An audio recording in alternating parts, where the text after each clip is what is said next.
నమస్తే ఎస్ చక్రవర్తి గారు. నమస్తే రోహన్ గారు. సో జూలై 27వ తారీఖు మండే ఈ వారానికి గాను నిఫ్టీని ప్రభావితం చేసే అంశాలు ఏమున్నాయండి? ఫస్ట్ ఆఫ్ ఆల్ రోహన్ గారు, మీకు మీ ఛానల్ వారికి ఒకసారి ధన్యవాదాలు చెప్పుకుంటూ కార్యక్రమంలోకి వెళ్దాం. రైట్, థ్యాంక్ యూ అండి. మనం ఈ వీడియో అనేటువంటిది జూలై 25వ తారీఖు శనివారం మార్నింగ్ రికార్డ్ చేస్తున్నాం. సో మీరు అడిగేది ఏంటంటే జూలై 27వ తారీఖు సోమవారం నుంచి ప్రారంభమయ్యే వారానికి నిఫ్టీని ప్రభావితం చేసే అంశాలు ఏంటి, అదేవిధంగా సపోర్ట్స్ రెసిస్టెన్స్ లెవెల్స్ ఎలా ఉండబోతున్నాయి అనేది మీరు అడగదలుచుకున్నారు. నిఫ్టీ లెవెల్స్ ఏంటి అనేది అడగదలుచుకున్నారు.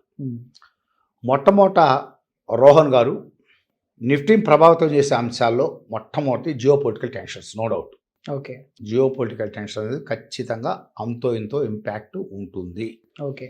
సో ఎందుకంటే మీకు ఆల్మోస్ట్ ఆల్ మళ్ళీ క్రూడ్ ఆయిల్ ప్రైస్ విపరీతంగా పెరుగుతుంది. ఎప్పుడైతే మళ్ళీ Iran America war tension start అయినాయో మళ్ళీ క్రూడ్ ఆయిల్ అనేటువంటిది బ్రెడ్ క్రూడ్ ఆయిల్ ఒక బ్యారెల్ వచ్చేసరికి $97 క్రాస్ వెళ్ళిపోయింది. నిన్న కూడా $97 అబవ్ ట్రేడ్ అయింది. ఓకే. అందువల్ల inflation uncontrollable, no doubt. So అది ఖచ్చితంగా ప్రభావితం చూపించే అంశాల్లో ఒకటి. ఓకే. రెండోది వచ్చేసరికి మీకు జూలై కాంట్రాక్ట్ ఎక్స్పైరీ 25వ తారీఖు మంగళవారం, అదొకటి తీవ్రమైన ప్రభావితం చూపిస్తుంది నిఫ్టీ మీద. మూడోది వచ్చేసరికి ఈ జెన్జెడ్ యాజిటేషన్ అనేటువంటిది మార్కెట్ మీద తెలియకుండా ఇంపాక్ట్ చూపించబోతుంది. ఎందుకంటే చాలామంది దీన్ని చాలా తేలిగ్గా తీసుకుంటున్నారు, కానీ మార్కెట్లో ఉన్నటువంటి వాళ్ళు ఇట్లాంటి సున్నితమైన అంశాలని, అంటే మోడీ అనేటువంటి వ్యక్తి ఇప్పటివరకు చాలా స్ట్రాంగ్ లీడర్ అనే ఫీలింగ్ కనపడింది. కానీ మోడీ అనేటువంటి వ్యక్తి రాబోయే 2 సంవత్సరాల్లో ఇంకా బాగా వీక్ అవుతాడు. ఎందుకంటే ఈ దేశంలో యువత అనేటువంటిది కొంత వ్యతిరేకత భావనకు వచ్చేసింది యూనియన్ గవర్నమెంట్ మీద. అది ఇప్పుడున్నటువంటి ఈ కాక్రోచ్ జనతా పార్టీ, ఈ మీటింగ్స్, ఈ ర్యాలీస్, ఈ యాజిటేషన్స్, వీటన్నిటిని బేస్ చేసుకొని ఒక అంకులోజ్ రావచ్చు. అందువల్ల వీటి యొక్క అంచనా మార్కెట్ వరకైనా అంత తేలిగ్గా అంచనా అయ్యేది. రాబోయే రోజుల్లో గడ్డు పరిస్థితులు యూనియన్ గవర్నమెంట్కి ఏదోటంత నల్లేరు బండి మీద నడకలాగా ఉండదు. అర్థమైందా? ఓకే. అది ఓపెన్గా చెప్తున్నాను. అంత స్మూత్ సెయిలింగ్గా ఉండదు, కాస్త కష్టమే. అదొకటి మార్కెట్ పరిగణలో తీసుకుంటుందండి. ఇప్పుడు ఈ యాజిటేషన్స్ కూడా మార్కెట్లో, అస్థిర పరిస్థితులు కూడా మార్కెట్లో పరిగణలో తీసుకుంటుంది. ఓకే. అన్నింటిలో కంటే ఇంకోటి అతి ముఖ్యమైనది ఏంటంటే, మీకు ఈ మంత్ ఎండింగ్లో ఫెడ్ మీటింగ్ ఉంది. జూలై 28, 29వ తారీఖులో ఫెడ్ మీటింగ్ ఉంది. మీకు వచ్చేసరికి కెవిన్ వాల్ష్ వచ్చేసరికి నాకు తెలిసినంత వరకు ఫెడ్ ఇంట్రెస్ట్ రేట్స్ తగ్గిస్తాం అనేది ఇప్పుడు కష్టం, నో డౌట్. ఎందుకంటే జూన్ మంత్లో కొంత ఇన్ఫ్లేషన్ డౌన్ అయిన మాట వాస్తవమే. 4.2% నుంచి అమెరికాలో 3.5%కి ఇన్ఫ్లేషన్ డౌన్ అయింది. ఓకే. అయినా మళ్ళీ వారు టెన్షన్స్ మళ్ళీ స్టార్ట్ అయినాయి. మళ్ళీ ఈ నెలలో ఇన్ఫ్లేషన్ పెరగడానికి ఛాన్సెస్ ఉన్నాయి. ఏది? ఈ జూలై నెలలో. అందులో కెవిన్ వాల్ష్ అనేటువంటి వ్యక్తి ఏంటంటే, ఒక నెలలో ఇన్ఫ్లేషన్ లిటిల్ బిట్ డౌన్ అవ్వడంలో వెంటనే అర్థమైంది ఇంట్రెస్ట్ రేట్లని తగ్గించరు. అందువల్ల ఇంట్రెస్ట్ రేట్లు ఇప్పుడేం తగ్గవు.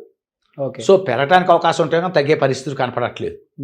రెండోది అతి ముఖ్యమైన విషయం ఏంటంటే, అమెరికన్ ట్రెజరీ బాండ్స్ అనేటువంటివి బాగా కూపన్ రేట్లు పెరుగుతున్నాయి.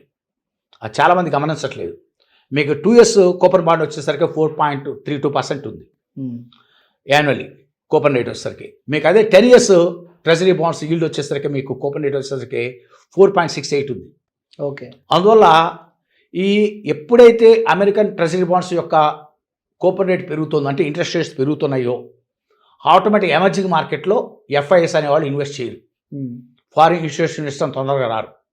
అక్కడ ఏంటంటే ట్రెజరీ బాండ్స్ వాల్యూ పడిపోతూ ఉంటే అప్పుడు ఎమర్జింగ్ మార్కెట్లో ఇన్వెస్ట్ చేయడానికి సిద్ధపడతారేమో. కానీ సో అక్కడ ఎప్పుడైతే ట్రెజరీ బాండ్స్ వాల్యూస్, అంటే కూపన్ రేట్స్, ఇంట్రెస్ట్ రేట్స్ పెరుగుతున్నాయో, లిటిల్ బిట్ పెరుగుతున్న అవకాశం ఉందో, అవి తగ్గే పరిస్థితి ఏం కనపట్ల, స్కోప్ ఏం కనపట్ల.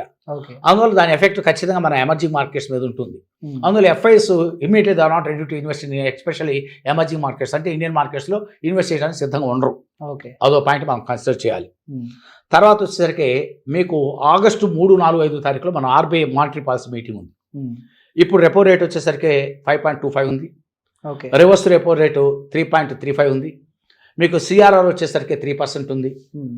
క్యాష్ రిజర్వ్ రేషియో వచ్చేసరికి మీకు ఎల్ఎస్ఎల్ఆర్ 18% ఉంది. తర్వాత వచ్చేసరికి ఎంఎస్ఎఫ్ వచ్చేసరికి 5.5% ఉంది. ఇవేవి టచ్ చేస్తారని నేను అయితే అనుకోవట్లేదు. బికాస్ ఆఫ్, ఎందుకంటే మీకు జూన్ మంత్లో ఇన్ఫ్లేషన్ మనం చెప్పుకున్నట్టే చాలా దారుణంగా ఉంది. ఓకే. మీకు 4.32% ఇన్ఫ్లేషన్ వచ్చేసింది జూన్ మంత్లో. జూలైలో ఇంకా పెరుగుతుంది. ఎందుకంటే మాన్సూన్స్ ఫెయిల్ అయినాయి ఇండియాలో, 40% మాన్సూన్స్ ఫెయిల్ అయినాయి. ఓకే. ఇప్పటికే మీకు ఎసెన్షియల్ కమాడిటీస్ నిత్యావసర వస్తు ధరలు పెరిగిపోతున్నాయి. ఫుడ్ ఇన్ఫ్లేషను మొన్న జూన్ మంత్లోనే 5.32 వచ్చింది. మీకు ఆ 5.32 కాస్త రేపు నాకు తెలిసినంత వరకు నవంబర్ లోపల పీక్ వెళ్ళిపోయిన ఆశ్చర్యపోవాల్సిన పనులు ఇంకా పెరుగుతుంది. ఫుడ్ ఇన్ఫ్లేషన్ ఇంకా పెరుగుతుంది. మీకు అంటే చెప్తున్నాను, రాత్రి చెప్తున్నాను. నేను అల్లం కొనడానికి వెళ్తే రాత్రి కేజీ 340 రూపాయలు చెప్పాడు. మంచి క్వాలిటీ అల్లం 340 రూపాయలు అంటే ఆశ్చర్యపోయాయి. మొన్నటిదాకా 80 రూపాయలు అంటే ఎంత పెరిగిపోయింది? ట్రిబుల్. అందువల్ల ఎసెన్షియల్గా అంటే బియ్యం రేట్ ఆల్రెడీ పెరిగేస్తున్నాయి, ఆయిల్స్ అన్నీ పెరిగిపోతున్నాయి. నీకు ఇంకోటి ఈ సంవత్సరం కన్నా నెక్స్ట్ ఇయర్ డ్రాట్ ఎక్కువ ఉంటుంది అంటున్నారు. ఎల్నినో ప్రభావం ఈ సంవత్సరం కన్నా నెక్స్ట్ ఇయర్ ఎక్కువ ఉంటుంది అంటున్నారు.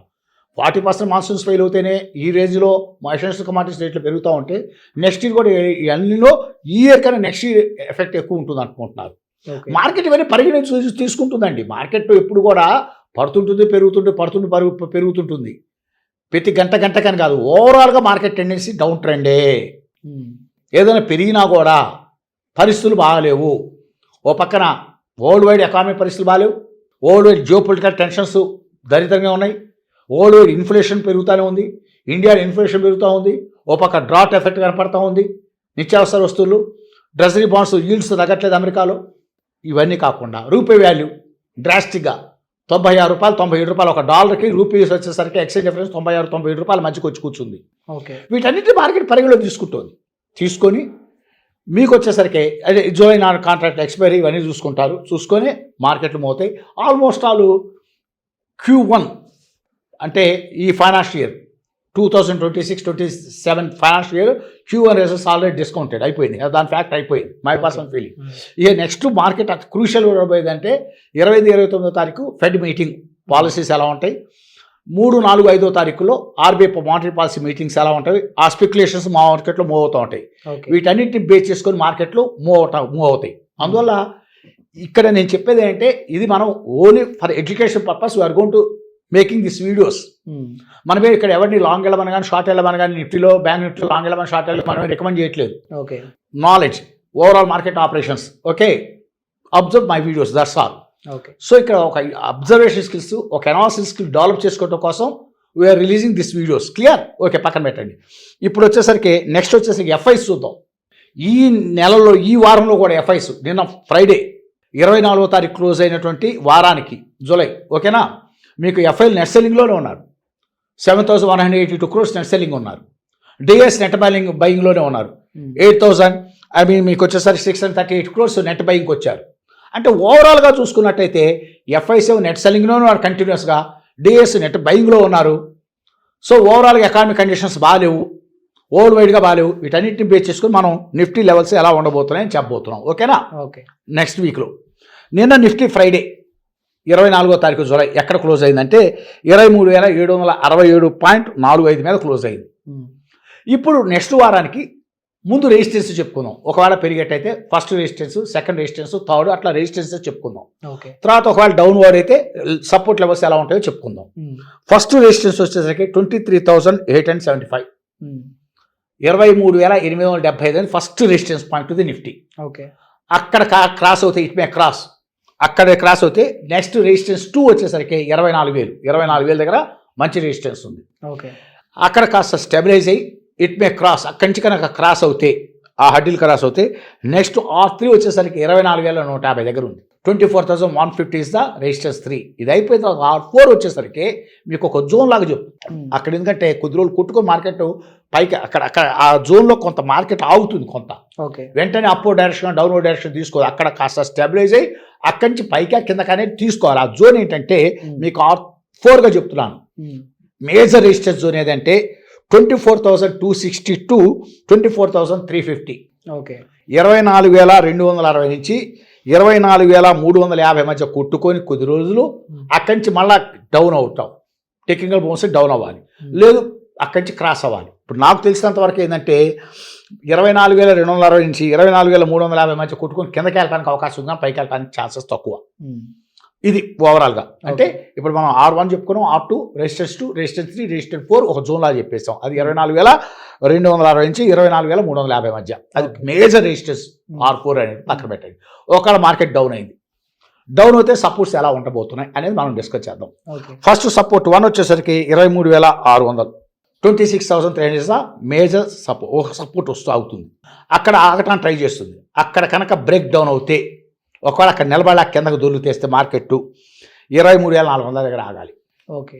అది సపోర్ట్ 2 అనుకుందాం. 23,400 కూడా బ్రేక్ డౌన్ కొట్టేస్తే అక్కడ కూడా నిలబడలేక కిందకి వెళ్ళిపోతే 23,300 దగ్గర మంచి సపోర్ట్ పెట్టుకున్నాడు. ప్రతి 100కో సపోర్ట్ పెట్టుకున్నాడు అక్కడ.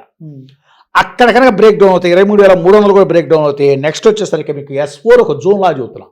ఆ జోన్లో ఖచ్చితంగా ఆగాలి మార్కెట్. పోయిన వారం కూడా మనం జోన్ చెప్పి అక్కడ ఆగిపోయింది. అలానే ఈ వారం కూడా సపోర్ట్ 4 వచ్చేసరికి ఒక జోన్ లా చెప్తున్నాను. దట్ ఈస్ 23,222, 23,000 మధ్య ఒక జోన్ ఉంది. ఆ జోన్లో విపరీతంగా కన్సాలిడేట్ అవ్వాలి. నెక్స్ట్ అక్కడి నుంచి డౌన్ అవ్వాలన్నా 23,000 కట్ అవ్వాలన్నా కూడా నాకు తొందరగా కట్ అవ్వదు. 23,220 నుంచి 23,000 మధ్య కన్సాలిడేట్ అయ్యి అక్కడి నుంచి బ్రేక్ డౌన్ తీయటమా, మళ్ళీ ఒక టెక్నికల్ బౌన్స్ రావడం జరగాలి. These are the levels of the Nifty next week. Anyhow మళ్ళీ ఒకసారి చెప్తున్నాను, నెక్స్ట్ వీక్ వచ్చేసరికి జియో పొలిటికల్ టెన్షన్సే కాదు, ఫెడ్ మీటింగ్ ఒకటి, RBI policy meeting, speculations very very important. American treasury bonds అనేటువంటివి వడ్డీ రేట్లు ఏం తగ్గట్లేదు, పెరుగుతున్నాయి. కాబట్టి ఎఫ్ఐస్ అంత తొందరపడి మీకు ఎమర్జింగ్ మార్కెట్లో ఇన్వెస్ట్ చేయడానికి రారు. సో వీటన్నింటిని పరిగణ తీసుకొని మీకు జూలై డెరివేటివ్ మార్కెట్స్ ఎక్స్పైరీ 25వ తారీఖు మంగళవారం ఉంది. వీటన్నిటిని పరిగణ తీసుకొని మార్కెట్ మూవ్ అవుతుంది. These are the levels and ప్రభావం చేసే అంశాలు. Any final conclusion Mr Rohan to given this opportunity to you and your social post channel. Thank you. Right అండి, థ్యాంక్ యూ అండి. Thank you.